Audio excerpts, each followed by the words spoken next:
Really lovely to be here with you.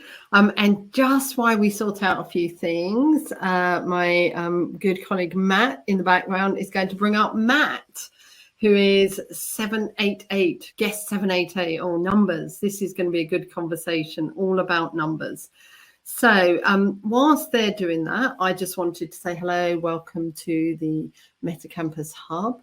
If you've never been with us before, just wanted to flag that on the right of your screen, you have a chat space, and you'll notice lots of people saying GM, and they are there. Or if you want to say GM to us or say GM to somebody else, like I just used it to say, hi, Matt, we're going to bring you up. And we have brought him up, I believe, or he's now there. So welcome, Matt, as well, but we'll come on to that in a moment. Also, there is a space for Q&A. So please do feel free to drop your Q&A into the Q&A section. Lots to talk about today, and I know that you'll have lots of questions. You'll see we've already put a couple up there, which we have been sent. So there for us to start off when we talk with Matt. Also below, there are some emojis. Thank you very much for those who have found them already and who have said hi. And we do have Matt here. So welcome, Matt. Hello. Lovely to see you and know that you're in the space. Hello. Can you hear me okay? I can hear you perfectly well. That's really great. Brilliant. Yes. I'm so thrilled to be here today. Perfect. Yes. so Matt, Matt, what I'm going to do is I'm just going to jump you off stage for a moment. I'm just going to do a couple of little bits of intros, and I'm going to bring you straight back. But now we know that it's working, and then we're going to bring you back up and then dive into all the questions. Okay. Very good. Sounds great. So there we go. Brilliant. Thank you. So there we go. So there you go. You have me back. So what I'm going to do is welcome to today. I'm going to kick us off with a bit of an intro. And I'm just going to share my screen, do all the stuff, get that all working. And that is there. What I wanted to do is firstly welcome you as I have, give you a bit of a how to use our space, really that you all know how to do that. Please do. And then what I wanted to do is to just talk to you a bit about like social. You're all joining, and if you're a newbie to Web3 ecosystem, I imagine you'll be thinking there is so much. Juggling the breadth of learning can be sometimes quite tough. I say that as someone who I found it really tough to do 18 months ago, and it never felt like there was enough hours in the day. And it's for that reason that we designed our hub. We realized quite quickly in our learning journey that it wasn't okay to just read something once. Sometimes needed to check reading it, or to even be able to watch it like you are today. The session that we're going to run with Matt, you'll come back as many times and listen to again and again, so you don't miss any of the important points that matter with us. However, the Web3, and so even though what we learned today, what Matt will talk to us about, what we talk about, actually a few months' time, it's still going to evolve how we're all using the Web3 tools. And that's why, for us, again, we've drawn everything into the hub, and we hope it is your new place where we can bring people from across the globe live to you, where you talk to them, hear what they're doing about groundbreaking work, how they're building bridges between Web 2 and Web 3, and taking all those risks to do that on our behalf. The channel that you're in today, this is our dedicated channel, and it's full of amazing people.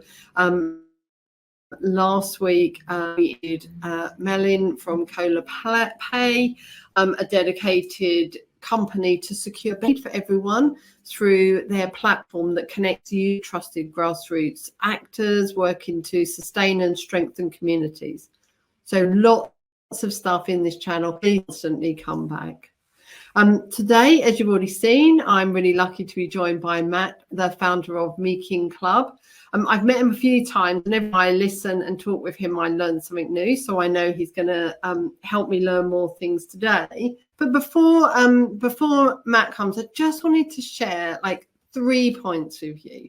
My first point is that Metacampus was born, a collective desire to unlock all potential, to ensure that every human being was equipped to be successful in the digital society that we are all now living in. You're here, and you'll hear many of the Metacampus team and our resident contributors and our constantly talking about using Web3 to collectively change the current level of equity across the globe.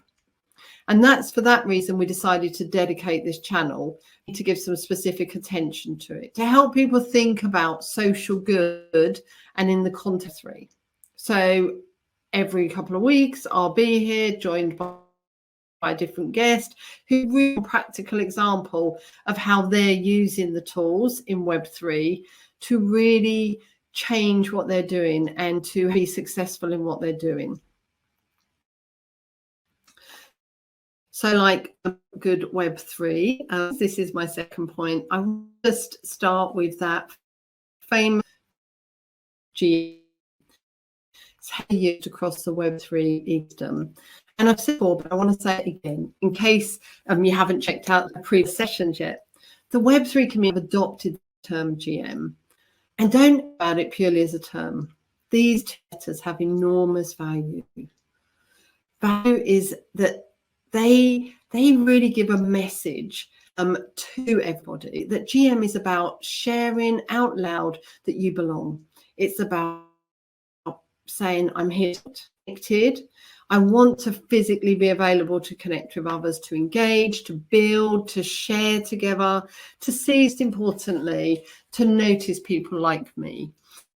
Wherever they are in the world, regardless of their age, gender, ethnicity, ability, this is what GM says. So as you're entering this world of the Web3, take a moment, learn a bit, notice what people are using about GM and pick it up yourself.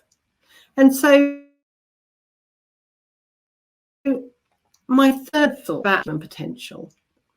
I spent my entire career, and that's a long time, working to address inequality that exists. My work has mainly been in the UK, but more recently I've had the opportunity with people leaders like Matt who are working at an international level to achieve change that ensures the world is more accessible, it's inclusive, and it's safe for all humans. Because even in 2023, we still find ourselves surrounded by inequality that affects countries in many ways. In fact, many people are not noticed, not seen, or heard. And this brings me to today's session. In 2023, very modern day slavery continues to exist, and in fact, an increase over the last few years. And now we see 50 million people across the globe affected by modern slavery. Matt Friedman is the Mekong Club, a non-profit that's dedicated to creating a slave-free world. I'm really pleased that Matt took up my invitation and has agreed to join here on the stage. So with that, I'm going to stop sharing and hopefully have Matt join me on the stage.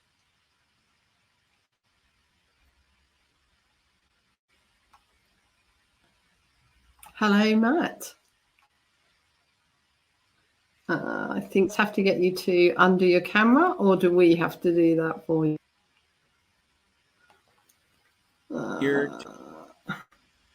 Okay. Haha, I can. Your camera's not on at the moment. So there we go. There we go. Perfect. You are here and present. We are here. Hello. Hello and welcome, Matt. So very lovely to have you with us today. So I wonder if you could start by saying hello to the family of people that join us. Tell them a bit about you. Well, it's a great pleasure to be here today. I'm super excited. I am somebody who's relatively new to the tech world, and so every single day that I have kind of access to new technology, looking at blockchain and various other things, I'm on a super high learning curve, and so I'm thrilled to be here. And as you said, this is all about allowing people to communicate with each other as a community. So my name is Matt Friedman. I'm the CEO of an organization called the Mekong Club. We work with the private sector in a positive, supportive way to help the private sector to understand the issue of human trafficking and what they need to do in order to address it. Wow. Okay. So tell me a bit. So we have people just said that you were coming to join us. We've been sent some questions, and I'm going to kind of through those. But I thought it'll be really good to hear a bit about how did the Mekong Club come about? Well, let me first start with a little bit of statistical information so that I can put this issue into perspective. As you indicated, there are 50 million people in modern slavery. In fact, there are more slaves today than any other time in history. When a lot of people think about modern slavery, human trafficking, they think about sex trafficking because it's a big part of what we're talking about, how women and girls are tricked and forced into prostitution. But in addition to that, we have another 27 million men, women, and children who are forced into labor circumstances where they lose control of their life. Somebody else controls what they do, what they say, how they work, just about everything related to them. And so as a result of this situation, we have slavery. In fact, we have more slaves today than any other time in history. Mm-hmm. To put this into perspective, about 9.2 million people enter per year. In a single day, about 25,200 people. In the time it takes us to do this seminar, about 750 people or new slave every 4 seconds. So if we count to 4, 1, 2, 3, 4, somewhere in the world, somebody's entering to modern slavery. The reason why the Mekong Club was set up is because over the last 15 years, you have the United Nations and the governments and the non-government organizations addressing this issue. But as a result of all of those resources being used, last year, out of 50 million people, the world only helped about 108,000, not even 0.5%. And part of the reason for this is that a lot of the NGOs aren't close enough to the action, but the private sector is.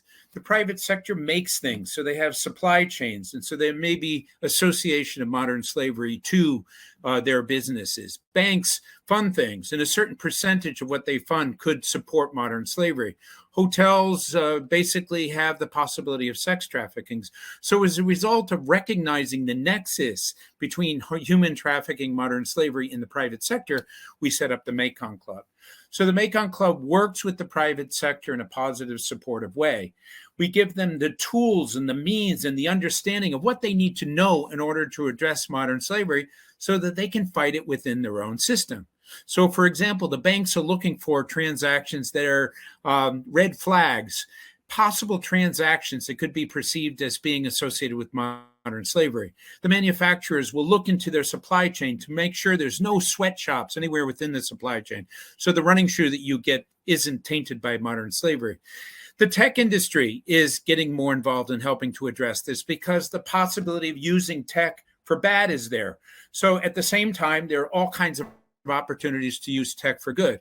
So we work with these organizations, we train them, we give them the tools and the means and the understanding of what they need to do, and then they step up and get involved.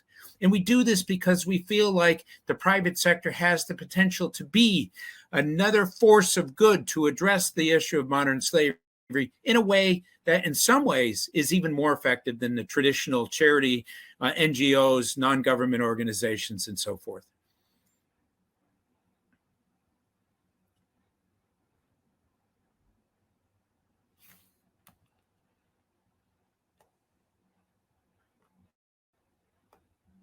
Allison, you're on mute.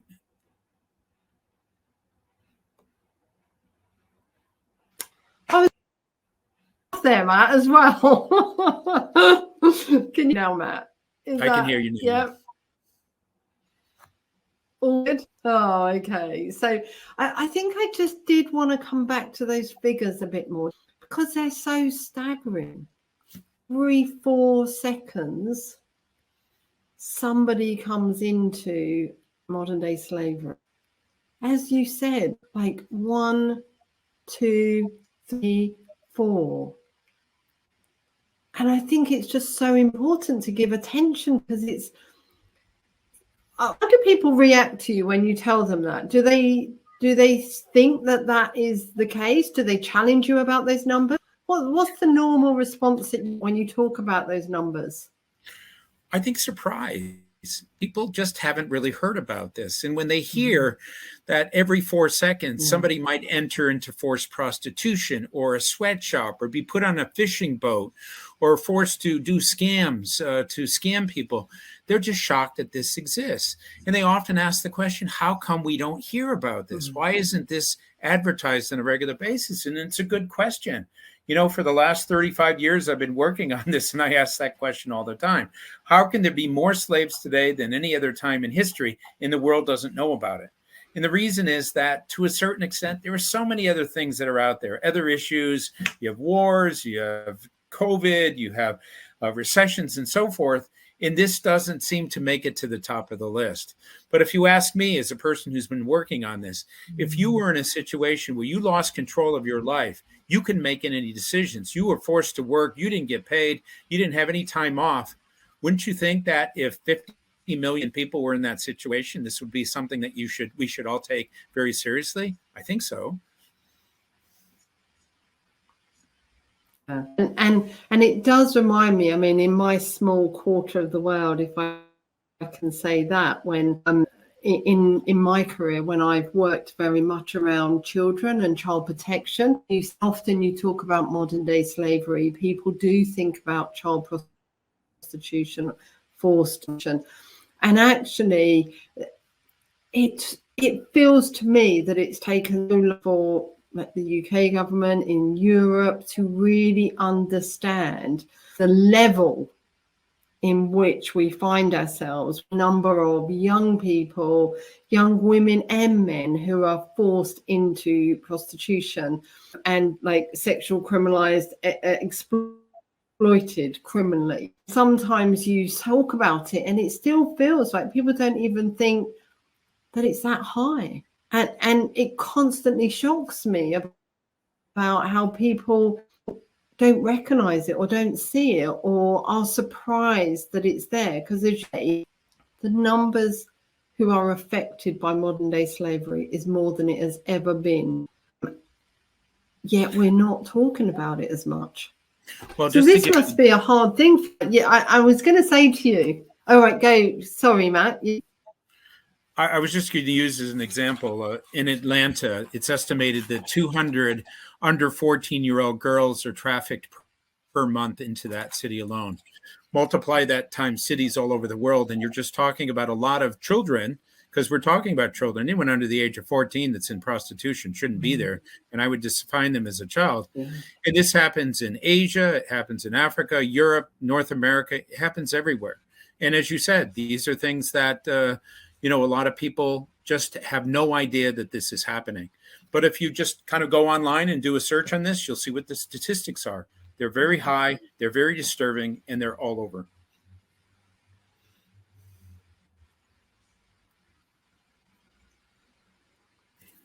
I think it's so important, isn't it? We keep bringing this to people's awareness, because about like this happened. I often want to say to people, it's happening in your city, or in your town or in your village. And I think that's why sometimes when we say about like 50 million, whilst yes, you might think the world should be shocked and think I need to do things, sometimes it's really important to bring it down to that level. Your example there, 200 children are trafficked every month. I mean, again, horrific numbers, but it is bringing it down to those numbers and in individual cities. So I always think to people, look around, and you are walking with somebody sometime in the day who is affected by this.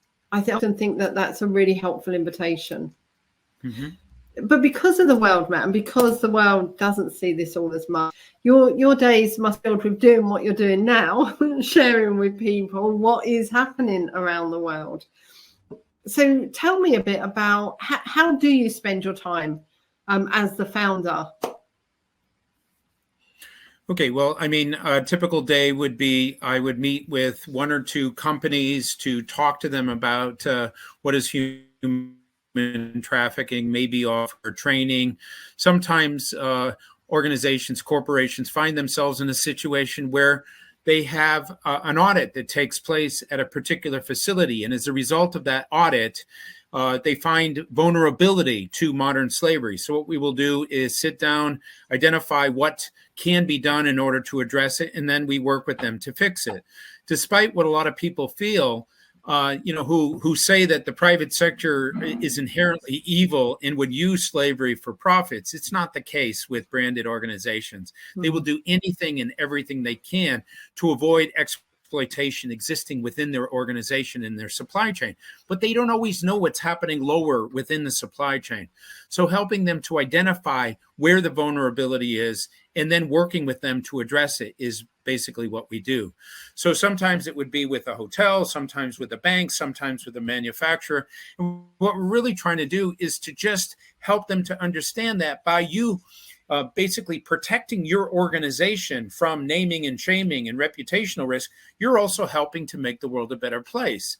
And once companies kind of get over the anxiety of not knowing whether they're doing enough to protect their business, after they go past that transition and they realize by doing these things, they're actually doing good, they're actually making the world a more sustainable, the more exploitation-free place, then they start feeling good about their contribution. And that's a good place for the private sector to be. Yeah, and because it is a real fear, isn't it? If you have a belief that you are not supporting this, and then you do that audit and it confirms that actually you have a vulnerability to it, there can be that bit of people just turning inward, and it's why it's really healthy that they are invited to do that audit with yourselves, and then to actually walk through strategies as to how they can remove themselves from that vulnerabilities. So in terms of so if we're living in the Web3 world, so you said at the beginning you're new to this technology world, and as I said, I've been here a good 18 months now, but I'm just wondering if you can tell us, your experience so far is that you have been using the blockchain, and you have done some work around NFTs, and I like the wider team also on this work, but I'm just wondering if there is anything there that like you can touch on to describe to our listening to us how blockchain can have an impact and make a difference in stopping modern day slavery. Blockchain-based identification can be used to verify identities and determine whether the person in front of you is who they say they are.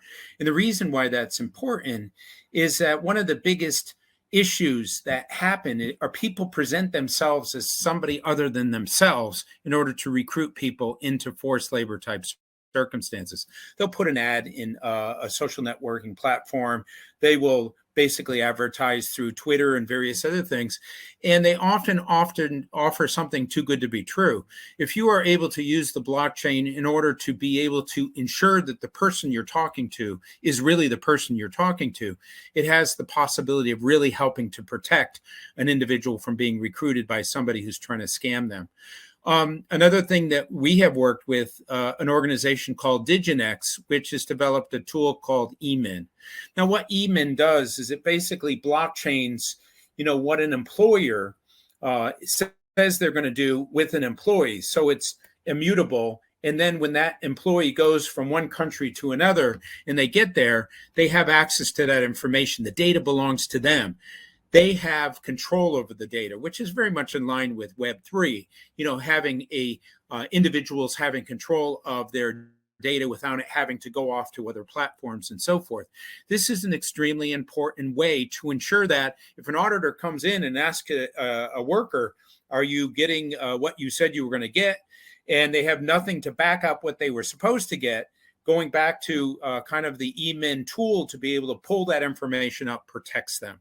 So these are just a couple of examples of how the blockchain can be used to basically protect people from modern slavery. Okay, I'm remembering to take myself off mute. So, but the thing that I think is really, I mean, all of that is really great. But I think what's also really empowering is that check and balance, isn't it?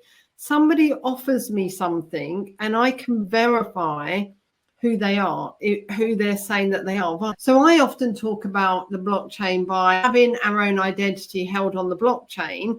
I can protect myself. Like if I go across a border, identity and I hold it.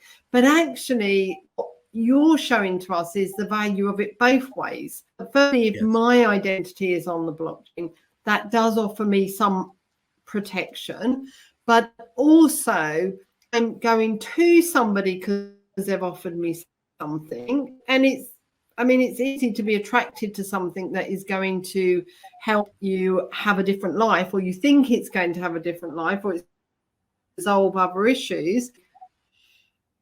You can verify that. So the tool to help those make sure that what they are gaining is actually what they were promised. Yeah, I mean, I really think that 5 years from now, we won't be talking about blockchain as if it's this theoretical process. It'll be so much a part of everything we do, because there's so much out there that has the potential to be real or not real. And what we're seeking now is reality, a reality that is immutable, verifiable, and understood by, the people who are trying to interact with others on the internet. And so it's such an important process to both protect people and to ensure that the information we're getting is real.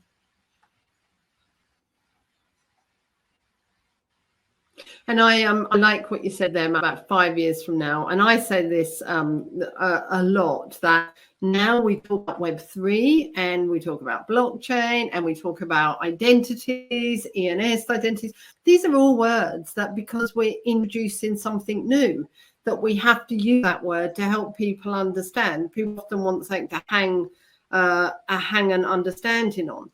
But in a couple of years, and even us now, we've been here a couple of years and we don't use Web3 as much. We only now use it to help people. But generally, we talk about it as the new internet, actually digital society that we are all now living in. And actually, these are tools that will be in our everyday today use that everyone will know about. And therefore, I mean, for my aspiration is that when children are born, their identity is put on the blockchain. When they go for their medical checks, their identity is put on the blockchain. They carry that with them through life as a really... So it's great to hear you say the same too. Yeah, and the other thing that I'll just say is that when the internet was first being set up, people said, well, it'll never take off, it'll never work, and then it happened. Then they said social networking, nobody's going to use it, nobody wants to have that approach, and yet people are using it. Web3 is at the stage where the same type of naysayers are saying things, but when it comes to taking the best of what it was in Web 1 and 2 and kind of including them in a more personal way for people to be a part of the solution, to be part of the process, to be part of communities, to be part of more of a democratic approach, what you have here is exactly what's needed in order for the evolution of technology to get to where we need to be, for it to be responsible and just and worthwhile for a world that is expanding and a world that's very complicated. Honestly, Matt, I love talking to you just because we're both in that era where we can say everyone said Web 1 wasn't going to happen, 2 wasn't going to happen, and we find ourselves here, yeah. And I think people our age are saying that.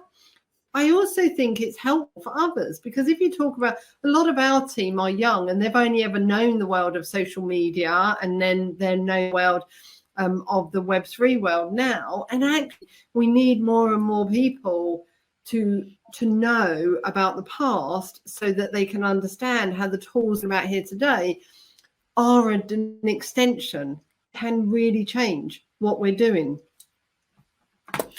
So an extension okay, and so a correction I would add, because what we learn as we go through this evolution is that there are just certain things that are needed for us as human beings entering into this space to feel comfortable, to feel safe, to feel secure, to feel like we have control of our own destiny and our own approach. And that is why if we can dream Web3 and we can kind of just move from dreaming to actually have it happen, which all of these young people are able to do, then, I have no doubt in my mind that this will be something that will be a great success, that's really going to change the way we do everything on the internet. It's exactly the direction we need to be going in.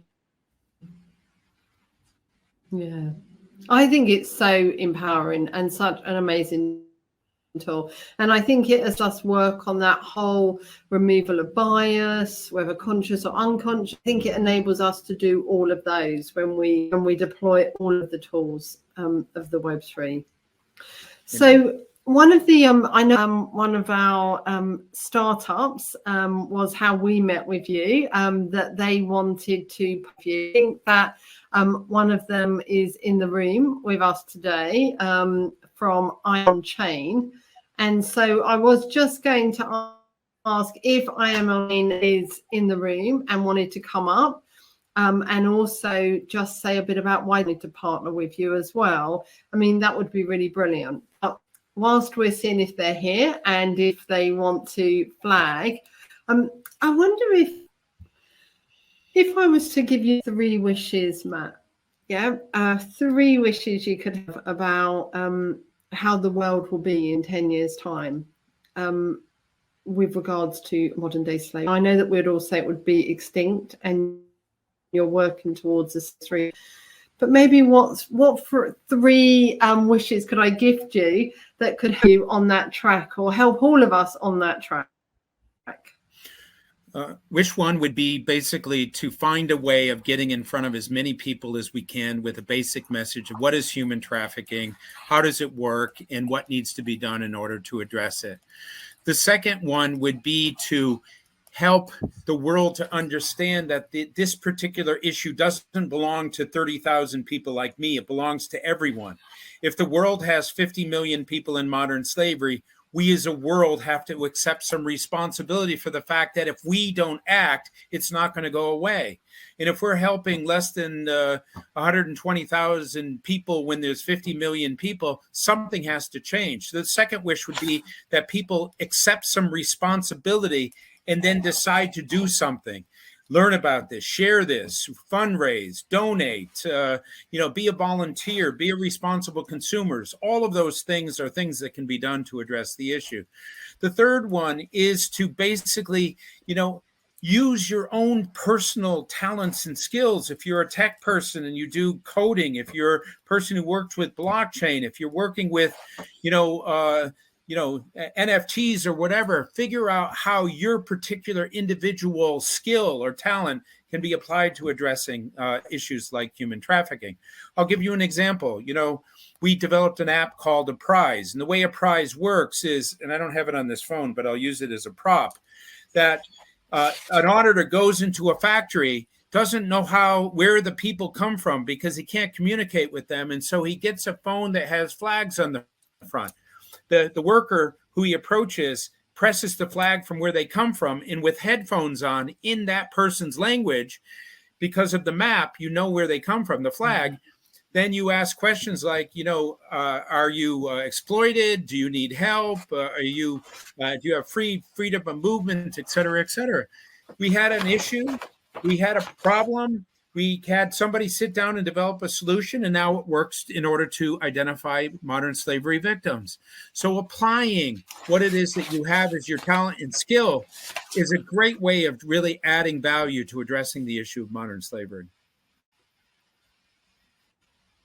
Honestly, you would think that I told you I was going to ask you that, and I did not. And literally, so it's like promote. So everyone who's in this room, and are going to push this out on LinkedIn and Twitter, so everyone can see.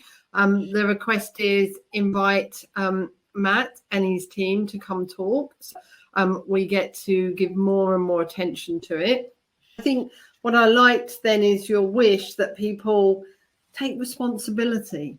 And that's not about us saying that actually you're responsible for it, but it's like be aware, look around you, ask the right questions, all of those things. When somebody might be thinking, how do I? It's actually saying, ask those questions. When you see, ask a question, always take that responsibility. And then I really like talk about it, or I talk about it often, that I really want those who are in the Web3 world, developing the Web3 world, take that responsibility to build a world that's accessible, inclusive, and safe. And I think that's exactly what you're saying. If you know how to do something, make sure when you build with the awareness of what we've just talked about. And on that note, we have guest 473. Guest 473 is in the room. Our guests, they are going to emerge into nicknames, which will be a nicer than guest 473. But it does actually come to that point of people having numbers. So our guest is from I Am On Chain, and I Am On Chain did reach out to you and ask you to partner with them, or if they could partner with you, so that they could develop their work and make a contribution. Do what you've said, constantly talk about it, promote it, and then take that responsibility. So welcome, guest 473. Thank you so much for having me. And yes, of course, It's definitely a pleasure being partnered with Matt, because he definitely aligns with what our ethos is, which is, a society on chain is a society without chains. So, and one of Matt's wishes where, we're in a fortunate position where we have developers, we have the know-how within the Web3, and, to try to build a social club with, I am, and we have digits up from 0 to 999.eth. Right. And by having those digits, they're ENS domains. So we're powering digital identity, which solves a lot of the cases that even Matt was addressing. And, people having their own decentralized identities within a decentralized society. So they have full control. So that was one of our main things. So Matt was just such a perfect fit for us and what he's doing and what he's developing. And if we're able to assist in providing a lot of awareness through our social club in our communities, and based off of the sales and everything like that we're doing and we're offering, we would be able to help contribute to helping him build the tools to help further decentralization within modern slavery. And then while helping and providing those type of tools, or helping provide those type of funds for him to build those tools, we are now able to see like some type of form of eradication of modern slavery as well too, as he's able to address it. And the way Matt's addressing it is so brilliant, right? Because he's addressing it from top down. He's not addressing it with essentially the victims, but he's addressing it with the, institutions that are employing these victims in a sense, or these victims are getting taken advantage. And you always want to solve the problem from the root cause. And that is where the root cause lies, right? So it was an absolute no-brainer and a pleasure to be partnered with Matt. I mean, I was just going to add there that I really like the fact that you've pulled out, and I know that Matt's talked about it, from that kind of root cause. The fact that companies sometimes have, let's assume that they've gone into this and they haven't realized, and then actually they do that audit. Actually, what Matt and the team, how I always understand your work, Matt, is that you give them the real space to talk about that.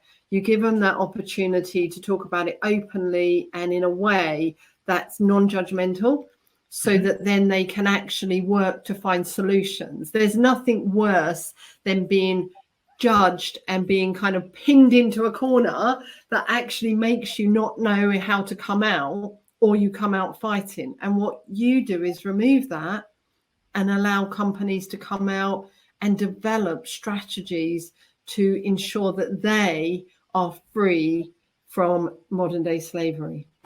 Just a couple of things that I'll add to what you said is that when you have a company that has 500,000 people that are associated with their supply chain, and you fix it from top all the way down to the lowest level, you're basically addressing, a huge number of people in multiple countries. The other thing is that, there are a certain number of NGOs that will name and shame and point a finger at the corporate sector and talk about how terrible and bad they are. And what that does is the private sector pulls back and they don't know who to talk to get things done. So we are the organization they go to when they are concerned that there may be some vulnerability, and we sit down with them. We develop a sense of confidentiality and trust, and we work with them to understand the issue. We train their leadership, and then we gradually kind of take their hand through the process of understanding everything they need to know in order to protect their business. And as I said before, by protecting their business, they're protecting the world. So it's a win-win for both the company and the world when corporations step up and get involved in doing the right thing. Honestly, Matt, we have so much in common. We talk about win-win, about bringing people into the Web3, whether it's individuals or companies. And actually, by working together, collaborating, we literally are getting those win-wins. But I think what you've said is really an amazing point. And I kind of want to bring our session to a close there, because I think that's so important. What you have just articulated is how you work with companies to actually support eradication of modern day slavery. And it is from that top down, giving them the opportunity to confidentially explore the issues and make an impact. And it's never, as you said, just on their company. It's on all of those companies that are interlinked. And that can have a phenomenal impact. If I can just say one thing related to that is, so if you have a company that has a lot of employees and then you have 10 companies that have equal numbers, and then you bring that community together, which is what we do, so that the banks come together, the manufacturers come together, then you have another layer of communication, collaboration, and a means of addressing kind of an interaction that 1 + 1 = 11, not 2, because the synergistic effects of that really do add value to ensuring that what we're dealing with is solved in a way that an entire community gets involved. Perfect. And so what I want to say is, everyone here, please do push out this message about Matt and the team's work. Make sure that if you haven't invited him to come talk to you or to come talk to your company, that you are doing that. I know that he is constantly inundated with requests. So thank you so much for taking up our invite and coming and sharing us today. We'd love to bring you back at another time to talk to you. Perhaps even if we have some other companies that can come along with you that are keen to talk to you, we could bring those in and we could have a really nice panel discussion around this whole issue and what we can all do. In the meantime, we will push this out. We will invite people to contact you on, I know they can contact you on LinkedIn. They can contact the Mekong Club on LinkedIn. They can do that on Twitter too. Please do jump over to Twitter or LinkedIn, tag and make that link with Matt and the Mekong Club. Thank you. That will be really appreciated. So any last words that you'd like to chuck out? Anything other than what I've said about how people might contact you, Matt? I think you've covered it. I'll just say as a closing statement, the world needs a lot of healing and it needs a lot of help. And all of us have a role to play. If we identify what issue really makes our heart sing, accept some responsibility, and then do something to be a part of the solution. If we were able to do that, a lot of the issues that we rely on governments and NGO, the United Nations to do, they don't have enough people to do it. It takes them too long to do it. If we just do it ourselves, we could have a much, much better world. And with the tech solutions that exist out there, I'm just amazed at some of the things that can be done. So apply those things to helping, and I think we would have a much better world. Perfect. And so on that, I'd like to thank you for coming. I'd like to thank I'm On Chain for taking this opportunity to step out and contribute to your agenda. And to those who have come today to listen to us, thank you for coming along. And we look forward to seeing you again in a couple of weeks. Take care, everyone. Bye-bye. Bye.